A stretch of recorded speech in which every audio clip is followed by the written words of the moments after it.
स्वागत है आपका हमारे हिंदी वाली चैनल पे। तो चलिए शुरू करते हैं। जनसत्ता संपादकीय, विविधता का संगम। कुछ दिन पहले मुझे सोमनाथ की पवित्र भूमि पर सोमनाथ स्वाभिमान पर्व में हिस्सा लेने का सुअवसर मिला। इस पर्व को हम वर्ष 10,026 से में सोमनाथ पर हुए पहले आक्रमण के 1000 साल पूरे होने पर मना रहे हैं। इस क्षण का साक्षी बनने के लिए देश के कोने कोने से लोग सोमनाथ पहुंचे। यह इस बात का प्रमाण है कि भारतवर्ष के लोग जहां अपने इतिहास और संस्कृति से गहराई से जुड़े हैं, वहीं कभी हार न मानने वाला साहस भी उनके जीवन की बड़ी विशेषता है। यही भावना उन्हें एक साथ जोड़ती भी है। इस कार्यक्रम के दौरान मेरी मुलाकात कुछ ऐसे लोगों से भी हुई जो इससे पहले सौराष्ट्र तमिल संगम के दौरान सोमनाथ आए थे और इससे पहले काशी तमिल संगम के समय काशी भी गए थे। ऐसे मंचों को लेकर उनकी सकारात्मक सोच ने मुझे बहुत प्रभावित किया। इसलिए मैंने तय किया कि इस विषय पर अपने कुछ विचार साझा करूं। मन की बात की एक श्रृंखला के दौरान मैंने कहा था कि अपने जीवन में तमिल भाषा ना सीख पाने का मुझे बहुत दुख है। यह हमारा सौभाग्य है कि बीते कुछ वर्षों से हमारी सरकार तमिल संस्कृति को देश में और लोकप्रिय बनाने में निरंतर जुटी हुई है। यह एक भारत श्रेष्ठ भारत की भावना को और सशक्त बनाने वाला है। हमारी संस्कृति में संगम का बहुत महत्व है। इस पहलू से भी काशी तमिल संगम एक अनूठा प्रयास है। इसमें जहां भारत की विविध परंपराओं के बीच अद्भुत सामंजस्य दिखता है, वहीं यह भी पता चलता है कि कैसे हम एक दूसरे की परंपराओं का सम्मान करते हैं। काशी तमिल संगम के आयोजन के लिए काशी सबसे उपयुक्त स्थान कहा जाता है। यह वही काशी है जो अनादिकाल से हमारी सभ्यता की धुरी बनी हुई है। यहाँ हजारों वर्षों से लोग ज्ञान, जीवन के अर्थ और मोक्ष की खोज में आते रहे हैं। काशी का तमिल समाज और संस्कृति से अत्यंत गहरा नाता रहा है। काशी बाबा विश्वनाथ की नगरी है तो तमिलनाडु रामेश्वरम तीर्थ है। तमिलनाडु की तीन काशी को दक्षिण की काशी या दक्षिण काशी कहा जाता है। कुमार गुरु स्वामी जी ने अपनी विद्वता और आध्यात्म परंपरा के माध्यम से काशी और तमिलनाडु के बीच एक सशक्त और स्थायी संबंध स्थापित किया था। तमिलनाडु के महान सपूत महाकवि सुब्रमण्यम भारती को भी काशी में बौद्धिक विकास और आध्यात्मिक जागरण का अद्भुत अवसर दिखा। यहीं उनका राष्ट्रवाद और प्रबल हुआ। साथ ही उनकी कविताओं को एक नई धार मिली। यहीं पर स्वतंत्र और अखंड भारत की उनकी संकल्पना को एक स्पष्ट दिशा मिली। ऐसे अनेक उदाहरण हैं जो काशी और तमिलनाडु के बीच गहरे आत्मीय संबंध को दर्शाते हैं। वर्ष 2022 में वाराणसी की धरती पर काशी तमिल संगम की शुरुआत हुई थी। मुझे इसके उद्घाटन समारोह में शामिल होने का सौभाग्य मिला था। तब तमिलनाडु से आए लेखकों, विद्यार्थियों, कलाकारों, विद्वानों, किसानों और अतिथियों ने काशी के साथ साथ प्रयागराज और अयोध्या के दर्शन भी किए थे। इसके बाद के आयोजनों में इस पहल को और विस्तार दिया गया। इसका उद्देश्य यह था कि संगम में समय समय पर नए विषय जोड़े जाएं, नए और रचनात्मक तरीके अपनाए जाएं और इसमें लोगों की भागीदारी ज़्यादा से ज़्यादा हो। प्रयास यह था कि यह आयोजन अपनी मूल भावना से जुड़े रहकर भी निरंतर आगे बढ़ता रहे। वर्ष 2023 के दूसरे आयोजन में प्रौद्योगिकी का बड़े पैमाने पर उपयोग किया गया ताकि यह सुनिश्चित हो कि भाषा इसमें बाधा न बने। इसके तीसरे संस्करण में भारतीय ज्ञान प्रणाली पर विशेष जोर दिया गया। इसके साथ ही शैक्षिक संवादों, सांस्कृतिक प्रस्तुतियों, प्रदर्शनियों और संवाद सत्रों में लोगों की बड़ी भागीदारी देखने को मिली। हजारों लोग इनका हिस्सा बने।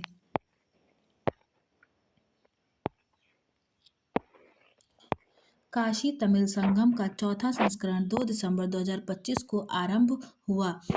इस बार का विषय बहुत रोचक था। तमिल करकलम यानी तमिल सीखें। इससे काशी और दूसरी जगहों के लोगों को खूबसूरत तमिल भाषा सीखने का अनूठा अवसर मिला। तमिलनाडु से आए शिक्षकों ने काशी के विद्यार्थियों के लिए इसे अविस्मरणीय बना दिया। इस बार कई और विशेष कार्यक्रम भी आयोजित किए गए। प्राचीन तमिल साहित्य ग्रंथ लोक तोलकप्पियम का 4 भारतीय और 6 विदेशी भाषाओं में अनुवाद किया गया। इसके अलावा काशी में स्वास्थ्य शिविरों और डिजिटल साक्षरता शिविर के आयोजन के साथ ही कई और सराहनीय प्रयास भी किए गए। इस अभियान में सांस्कृतिक एकता के संदेश का प्रसार करने वाले पांड्य वंश के महान राजा आदि वीर पांड्यन जी को श्रद्धांजलि भी अर्पित की गई। पूरे आयोजन के दौरान नमो घाट पर प्रदर्शनियां लगाई गईं। बीएचयू में शैक्षणिक सत्र का आयोजन हुआ, साथ ही विभिन्न सांस्कृतिक कार्यक्रम भी हुए। काशी तमिल संगम में इस बार जिस चीज ने मुझे सबसे अधिक प्रसन्नता दी वह हमारे युवा साथियों का उत्साह है। इससे अपनी जड़ों से और अधिक जुड़े रहने के उनके उत्साह का पता चलता है। उनके लिए यह एक ऐसा अद्भुत मंच है जहां वे विभिन्न सांस्कृतिक कार्यक्रमों में के जरिए अपनी प्रतिभा दिखा सकते हैं। संगम के अलावा काशी की यात्रा भी यादगार बने, इसके लिए विशेष प्रयास किए गए। भारतीय रेल ने लोगों को तमिलनाडु से उत्तर प्रदेश ले जाने के लिए विशेष रेलगाड़ियां चलाईं। इस दौरान कई स्टेशनों पर विशेषकर तमिलनाडु में उनका खूब उत्साह बढ़ाया गया। यहाँ मैं काशी और उत्तर प्रदेश के अपने भाइयों और बहनों की सराहना करना चाहूँगा, जिन्होंने काशी तमिल संगम को विशेष बनाने में अपना अद्भुत योगदान दिया है। उन्होंने अपने अतिथियों की स्वागत और सत्कार में कोई कोर कसर नहीं छोड़ी। कई लोगों ने तमिलनाडु से आए अतिथियों के लिए अपने घरों के दरवाजे तक खोल दिए। स्थानीय प्रशासन भी चौबीसों घंटे जुटा रहा ताकि मेहमानों को किसी प्रकार की दिक्कत न हो। वाराणसी का सांसद होने के नाते मेरे लिए यह गर्व और संतोष दोनों का विषय है। इस बार काशी तमिल संगम का समापन समारोह रामेश्वरम में आयोजित किया गया, जिसमें तमिलनाडु के सपूत उपराष्ट्रपति सीपी राधाकृष्ण भी मौजूद रहे। उन्होंने इस कार्यक्रम को अपने विचारों में समृद्ध बनाया। भारतवर्ष की आध्यात्मिक समृद्धि पर बल देते हुए उन्होंने बताया कि कैसे इस तरह के मंच राष्ट्रीय एकता को सुदृढ़ करते हैं। काशी तमिल संगम का बहुत गहरा प्रभाव देखने को मिला है। इसके जरिए जहां सांस्कृतिक चेतना को मजबूती मिली है, वहीं शैक्षिक विमर्श और जनसंवाद को भी काफ़ी बढ़ावा मिला है। इससे हमारी संस्कृतियों के बीच संबंध और प्रगाढ़ हुए हैं। इस मंच ने एक भारत श्रेष्ठ भारत की भावना को आगे बढ़ाया है। इसलिए आने वाले समय में हम इस योजना को और जीवंत बनाने वाले हैं। यह वह भावना है जो शताब्दियों से हमारे पर्व त्योहार, साहित्य, संगीत, कला, खान पान, वास्तुकला और ज्ञान पद्धतियों का महत्वपूर्ण हिस्सा रही है। वर्ष का यह सही समय हर देशवासी के लिए बहुत ही पावन माना जाता है। लोग बड़े उत्साह के साथ संक्रांति, उत्तरायण, पोंगल और माघ बिहू जैसे अनेक त्योहार मना रहे हैं। ये सभी उत्सव मुख्य रूप से सूर्यदेव, प्रकृति और कृषि को समर्पित हैं। ये त्योहार लोगों को आपस में जोड़ते हैं, जिससे समाज में सद्भाव और एकजुटता की भावना और प्रगाढ़ होती है। इस अवसर पर मैं आप सभी को अपनी शुभकामनाएं देता हूं। मुझे पूरा विश्वास है कि इन उत्सवों के साथ हमारी साक्षी विरासत और सामूहिक भागीदारी की भावना देशवासियों की एकता की ओर मजबूत करेगी। सीखने का सफर। पढ़ने, लिखने और सीखने की कोई उम्र सीमा नहीं होती है। आजीवन सीखते रहने का पहलू महत्वपूर्ण है, जो व्यक्ति और समाज के विकास के लिए जरूरी है। ज्ञानार्जन और नवीनतम कौशल विकास की ऐसी प्रक्रिया है जो जीवन पर्यंत चलती है। इसमें सीखने के औपचारिक और अनौपचारिक रूप शामिल होते हैं। यह एक स्वैच्छिक प्रक्रिया है जिसमें व्यक्ति स्वयं चुनता है कि उसे क्या सीखना है, कैसे सीखना है और किस तरह की गतिविधियों का हिस्सा बनना है। मसलन कला, संगीत, खेल, हस्तशिल्प और समाज सेवा इत्यादि। शिक्षा कोई समयबद्ध गतिविधि या खोज नहीं है, बल्कि व्यक्तित्व विकास और सफल जीवन का आधार है। भारत में नई शिक्षा नीति 2020 के साथ ही आजीवन शिक्षा की तरफ ध्यान केंद्रित हुआ है। ताउम्र सीखने की प्रक्रिया में प्रौढ़ शिक्षा महत्वपूर्ण भूमिका निभा सकती है। इसके माध्यम से व्यक्ति को कौशल और ज्ञान अर्जित करने का अवसर मिलता है, जिससे उन्हें अपने जीवन की राह को आसान बनाने मदद मिलती है। वे रोजगार प्रशिक्षण के जरिए आत्मनिर्भर बनने की दिशा में कदम आगे बढ़ा सकते हैं। प्रकृति के साथ सह अस्तित्व को बढ़ाने के लिए नई तकनीकी को सीखने और सिखाने की जरूरत को भी समझाना होगा। साक्षरता और बुनियादी शिक्षा व्यक्ति के जीवन पर्यंत सीखने के अवसरों को आगे बढ़ाती है। देश और समाज में व्यक्ति के स्तर पर सहयोगी बनने की दिशा में निरंतर प्रयासों की जरूरत है। शिक्षा की ताकत और बुनियादी साक्षरता के प्रयासों से विकसित भारत के उद्देश्य को भी बल मिलेगा। वैश्विक स्तर पर विभिन्न देशों के आंकड़े दर्शाते हैं कि राष्ट्र की साक्षरता दर और उसकी प्रति व्यक्ति आय में गहरा संबंध होता है। इसी उद्देश्य से जीवन पर्यंत शिक्षा को विकास में सहयोगी के रूप में देखा जाता है। दूसरी ओर किसी समुदाय का गैर साक्षर होना उस वर्ग के उत्थान में बाधा बन सकता है। बुनियादी वित्तीय लेन देन कर पाना, गुणवत्ता अथवा मात्रा की तुलना, नौकरियां के आवेदन फॉर्म भरना, समाचार मीडिया में सार्वजनिक सूचनाओं को समझना, व्यापार को संचालित करना, पारंपरिक एवं पेशेवर तरीके को बेहतर बनाने के लिए सूचना प्रौद्योगिकी का इस्तेमाल तथा दिशाओं और सुरक्षा निर्देशों को समझने के लिए जीवन पर्यंत शिक्षा का होना अति आवश्यक है। आजीवन शिक्षा व्यवस्था के लिए सबसे पहले राजनीतिक इच्छाशक्ति, संगठनात्मक संरचना, प्रभावी कार्य योजना और पर्याप्त वित्तीय सहायता का होना जरूरी है। इसके अलावा स्वयंसेवी कार्यकर्ताओं एवं संगठनों की गुणवत्ता क्षमता संवर्धन के साथ सामुदायिक भागीदारी का पहलू भी जीवन पर्यंत साक्षरता कार्यक्रमों की सफलता के लिए आवश्यक है। सकारात्मक सामाजिक बदलाव और न्याय के लिए समुदाय की भागीदारी शिक्षा के जरिए ही संभव हो पाती है। सामाजिक मुद्दों का चर्चा और विमर्श के माध्यम से समाधान निकालने की प्रक्रिया में भी साक्षरता की अहम भूमिका है। आजीवन सीखने को बढ़ावा देने के लिए सरकार की ओर से नवाचारी पहल, खासकर समुदाय की भागीदारी को सुगम बनाना और प्रौद्योगिकी के सुचारू रूप से एवं लाभकारी एकीकरण को आगे बढ़ाना होगा। साथ ही बुनियादी साक्षरता एवं संख्या ज्ञान, व्यावसायिक कौशल विकास, स्वास्थ्य संबंधी जागरूकता और सतत शिक्षा पर जोर देते हुए इस बात का भी ध्यान रखना होगा कि कई मामलों में बच्चों और प्रौढ़ को सिखाने के लिए इस्तेमाल किए जाने वाले तरीके, प्रशिक्षण सामग्री और शिक्षण पद्धतियों में भी सुधार की आवश्यकता होगी। प्रौढ़ शिक्षा के माध्यम से लोगों को अपने कौशल और ज्ञान में सुधार करने का अवसर मिलता है, जिससे वे अपने जीवन में आसानी से आगे बढ़ सकते हैं। प्रौढ़ शिक्षा के लिए विभिन्न प्रकार के कार्यक्रम और सेवाएं उपलब्ध हैं, जैसे कि प्रौढ़ शिक्षा केंद्र, ऑनलाइन पाठ्यक्रम और सामुदायिक शिक्षा कार्यक्रम। आजीवन सीखने को बढ़ावा देने के लिए हमें शिक्षा एवं प्रशिक्षण कार्यक्रमों और सामुदायिक भागीदारी को बढ़ावा देना होगा। प्रौद्योगिकी के उपयोग और वित्तीय मदद की पर्याप्त व्यवस्था करनी होगी। साथ ही स्वयंसेवक और सामुदायिक कार्यकर्ताओं की विशेष रूप से प्रशिक्षित करना होगा। इसके जरिए हम एक शिक्षित, सक्षम और समृद्ध समाज का निर्माण कर सकते हैं। इसके अलावा हमें यह भी ध्यान रखना होगा कि प्रौढ़ शिक्षा और आजीवन सीखने का अवसर सभी के लिए समान रूप से उपलब्ध हों, चाहे उनकी जाति, धर्म, लिंग या आर्थिक स्थिति कुछ भी हो। हमें शिक्षा को अधिक सुलभ, अनुकूल और ज़्यादा प्रभावी बनाने के लिए काम करना होगा। आजीवन सीखने की प्रक्रिया को प्रोत्साहित करने से न केवल लोगों के जीवन को आसान बनाने में मदद की जा सकती, बल्कि समाज को एक नई दिशा भी दी जा सकती है। इन प्रयासों के तहत शिक्षा को सभी के लिए सुलभ और परिस्थितियों के अनुकूल बनाना होगा।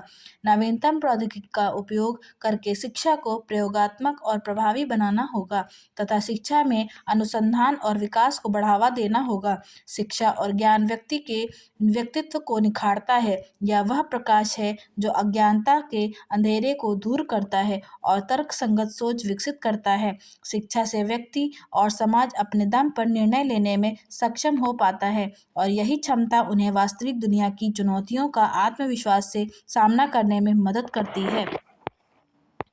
खामोशी की वजह। हाल में वेनेजुएला के राष्ट्रपति निकोलस मादुरो पर मादक पदार्थों की तस्करी के आरोप लगाते हुए अमेरिका ने उन्हें अपनी हिरासत में ले लिया।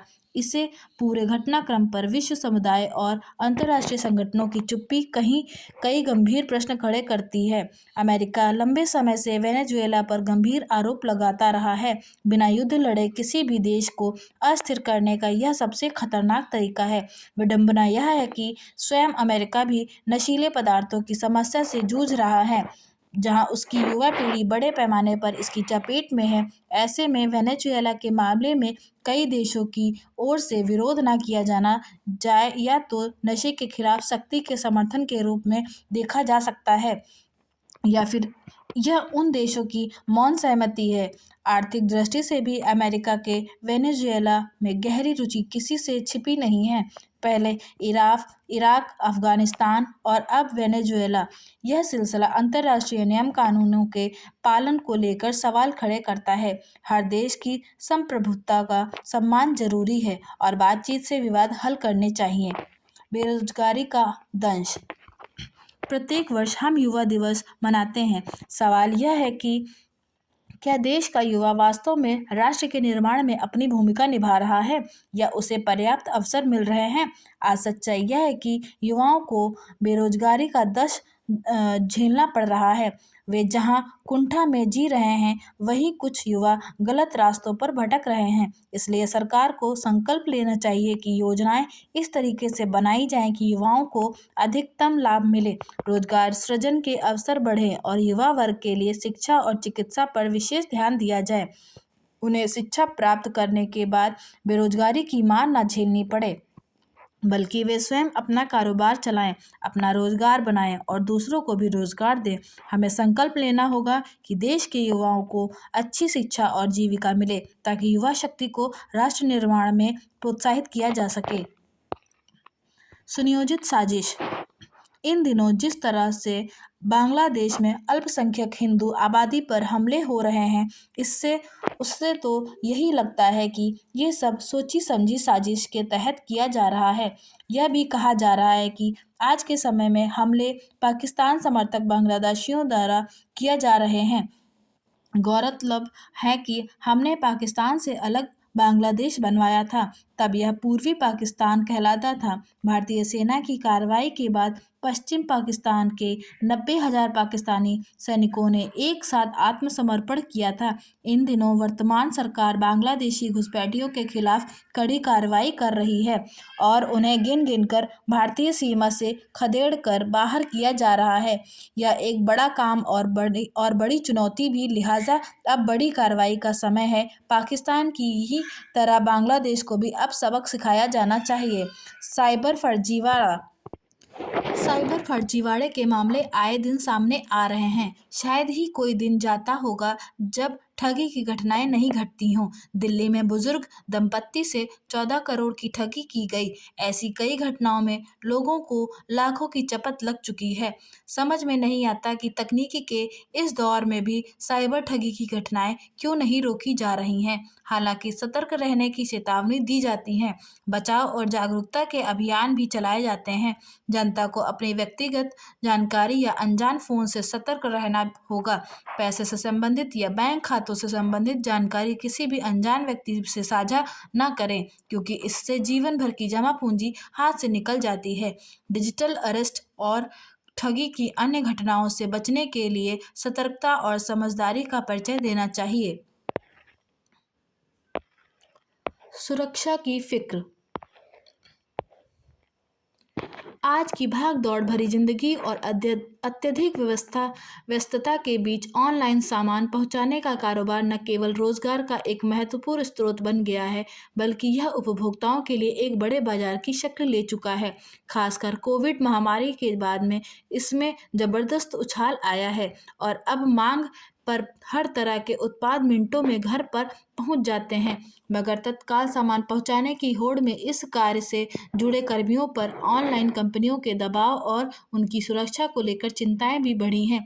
सामान पहुंचाने के दौरान सड़क हादसों में मौत हो जाने की देश भर में कई घटनाएं सामने आ चुकी हैं। यही वजह है कि केंद्र सरकार ने अब 10 मिनट में सामान पहुंचाने से संबंधित कंपनियों के दावों पर रोक लगाने का आदेश दिया है। सवाल यह है कि आखिर सरकार को इस मामले में हस्तक्षेप क्यों करना पड़ा? क्या संबंधित कंपनियों की यह जिम्मेदारी नहीं है कि वे अपने कर्मियों की सुरक्षा और बेहतरी की फिक्र करें? बीते वर्ष के आखिरी दिन यानी 31 दिसंबर 2025 को घर पर सामान पहुंचाने वाले कर्मियों ने हड़ताल का आह्वान कर अपनी दिक्कतों की तरफ देश, समाज और सरकार का ध्यान आकर्षित करने की कोशिश की थी।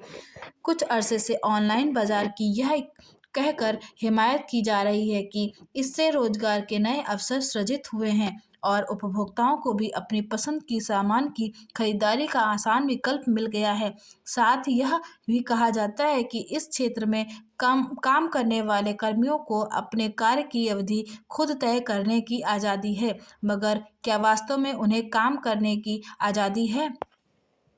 निर्धारित समय के भीतर सामान पहुंचाने और प्रतिदिन का लक्ष्य पूरा करने का दबाव कई बार उन्हें मानसिक ही नहीं बल्कि शारीरिक तकलीफ भी देता है। इस दबाव में सड़क पर तेज रफ्तार में दो पहिया वाहन चलाने से हर समय जान का जोखिम बना रहता है।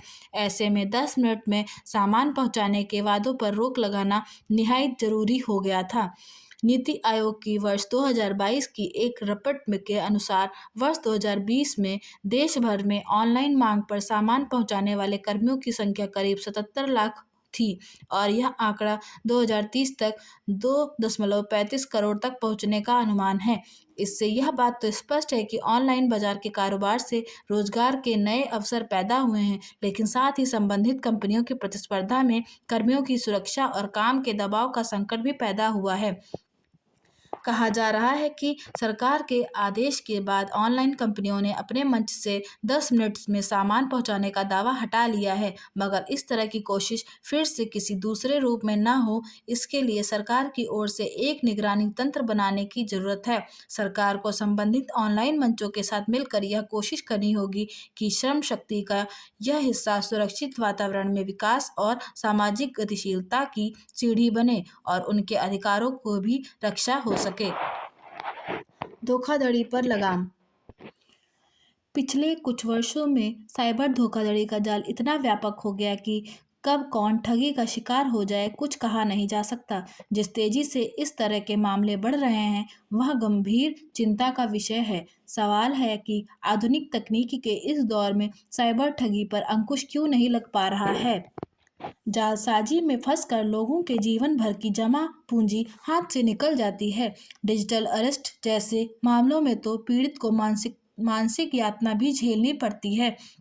इस तरह के अपराधों पर लगाम लगाने के प्रयासों के तहत केंद्र सरकार ने गृह मंत्रालय के विशेष सचिव की अगुवाई में अंतर मंत्रालयीय समिति बनाई है। साथ ही यह भी कहा है कि डिजिटल अरेस्ट से संबंधित सभी मामलों की जांच अब सीबीआई करेगी, मगर सरकार का यह कदम तभी कारगर साबित होगा जब साइबर धोखेबाजों की किसी वारदात को अंजाम देने से पहले ही रोक दिया जाए।